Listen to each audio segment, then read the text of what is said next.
You hate bringing tons of luggage with you to the airport, but don't feel like you can fit everything in just one personal item in a backpack like this? Then this video is for you. I'm gonna show you how you can make the most out of just one personal item. And some hacks that I learned while traveling backpacking for 30 days that honestly, you just learn from experience. These are 5 ways to bring more luggage with you without paying more or bringing extra checked bags or anything like that. So most flights, they allow you one personal item on a plane, which has to fit underneath the seat in front of you. Usually it's gonna be a backpack, can't be that big. I packed for 30 days. If you wanna check out that video, here it is. But there's actually extra hacks I did to bring more, especially when flying back. Cause I picked up all this extra stuff. I bought clothes, bought extra things while I was there, and I still came back with just the backpack. Didn't have to throw anything away or anything like that. And it did not all fit in there. So how did I do it? Tip number 1. No one's told me this before, so I don't know if anyone knows or if I should tell anyone because then maybe it'll get patched by the airline, but I don't think it will. The tip is to bring a shopping bag like this or this that you might find in the airport, but you don't have to find it in the airport. I've found when you're only allowed one personal item, you're checking in at the desk, they're staring you down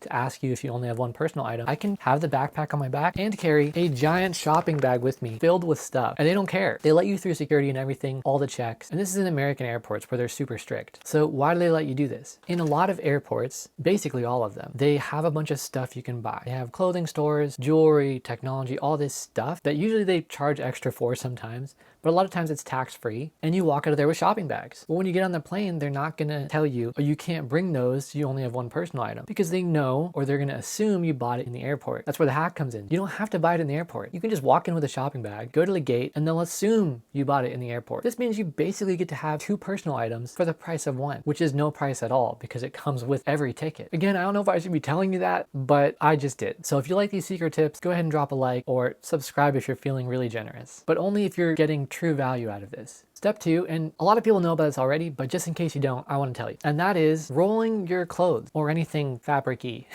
And not only doing that, but fitting your clothes specifically into the tiny compartments of your bag. For instance, if you roll your socks, put them in the side pockets. Because if you roll something and you put it in the biggest pocket in your backpack, it's going to expand, limiting the amount of space, removing some of the benefit of rolling it in the first place. So what I did is I rolled all my clothes, which I'm about to show you how to do, and I put them in the front pocket and socks, underwear, and stuff in the side pockets. And then I had this huge main compartment to put all my technology into. So all you do to roll stuff, super easy.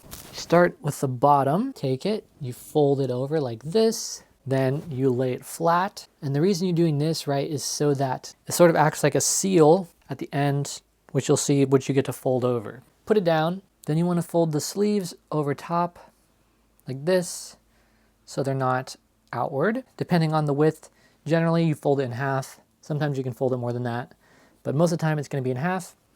Then you're going to roll really tightly, and ideally you want to do this on a flat surface, not on your leg. Roll it super tightly, and then you use the part that you folded over to wrap around. That makes it super compact. Then folding it, definitely then stuffing it in there. Because this, right, it's about the width of maybe the front pocket. You can just stack them on top of each other, even stack some on the front. If you're using a button up, you want to button it first. If you're doing pants, the part you're going to roll over is the top where your waist is, not the bottom. Hoodie, same thing. Underwear or boxers, same thing. But remember, you're folding at the waist, not at the bottom. With socks, I've found the best way. You line them up, top's up here, then you fold over one so that it covers both. Then you roll this side tightly, fold like that. Super tight.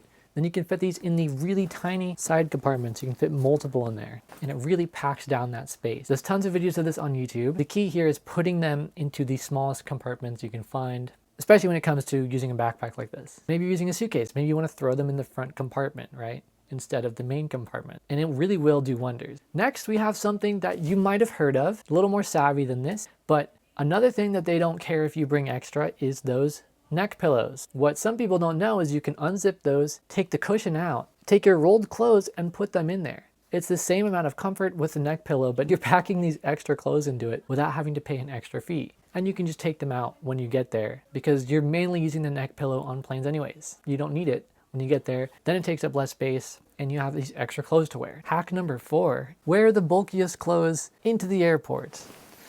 and tie others onto your backpack. Maybe even tie a pair of shoes onto your backpack, a hoodie, whatever. Basically, all of them will have this handle at the top. All you have to do, just put one arm through the top and then tie a very simple knot.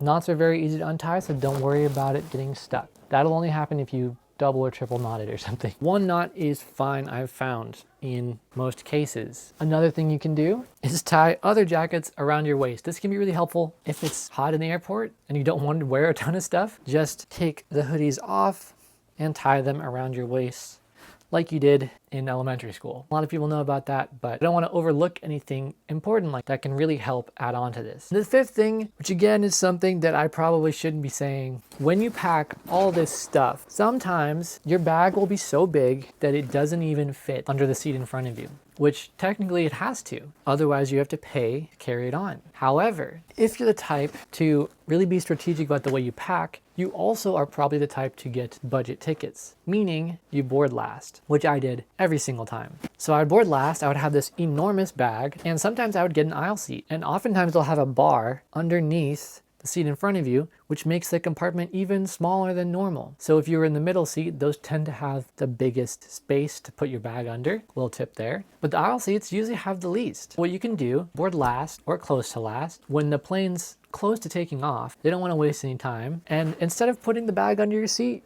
you just throw it up with the other carry-ons. No one else is boarding after you, and anyone that is boarding after you is in the same group that isn't allowed any carry-ons, most likely, because if they bought that, they would be bumped up to one of the other groups. You don't have to worry about taking anyone else's space, and you have more feet room, and you can pack more in a bigger bag because you don't have to worry about it fitting under the seat in front of you. Again, this is another hack. I don't know if I'm supposed to tell you this, but it worked. All of these tips worked every single time. The shopping bag one worked every single time. This one where I put it up as a carry-on worked every single time, even right in front of the flight attendant. They don't care. So those are 5 travel hacks to pack more luggage with you onto the plane without paying extra. Thanks so much for watching the video. I hope you learned something and that this really helps you and provides value to you. Have a great rest of your day. Peace.